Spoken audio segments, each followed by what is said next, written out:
ইলম আল্লাহ তাআলার পক্ষ থেকে একটি নিয়ামত। এই নিয়ামত প্রত্যেকটি মুসলমান পুরুষ এবং মহিলাদের জন্য আল্লাহ তাআলা ফরজ করেছেন শিক্ষা গ্রহণ করা। এটা শিখতেই হবে আপনাকে।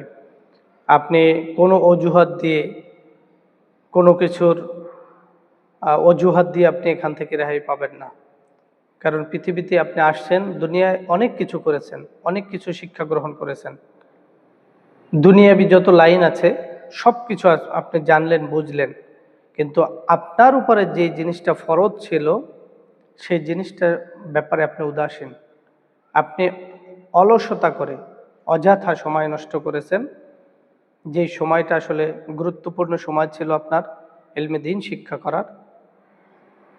যতটুকু দুনিয়াতে চলতে ফিরতে লাগে, হালাল হারাম জায়েজ না জায়েজ, কোনটা করা যাবে যাবে না, এই বিষয়টুকু, নামাজ কালাম কীভাবে পড়তে হবে, হজ কিভাবে করতে হবে, জাকাত কিভাবে, কতটুকু সম্পদ হলে দিতে হবে, এই এতটুকু শিক্ষা আপনার উপরে ফরজ ছিল।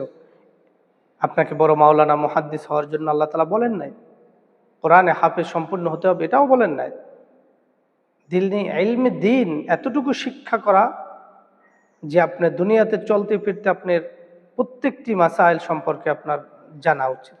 এতটুকু, যেটা আপনি এটা হালাল না হারাম, আমি খাবো কি খাবো না, এই সব কিছু নিয়ে যদি আমরা এই চিন্তা চেতনা করতে পারি তাহলে আমাদের দ্বারা সম্ভব। অন্যথায় আমাদের যারা এই ইলমে দ্বীন যদি না শিখি তাহলে আল্লাহ তাআলার দ্বীন নিজেও প্রতিষ্ঠিত করতে পারবো না, অর্থাৎ আদায় করতে পারবো না, পালন করতে পারবো না।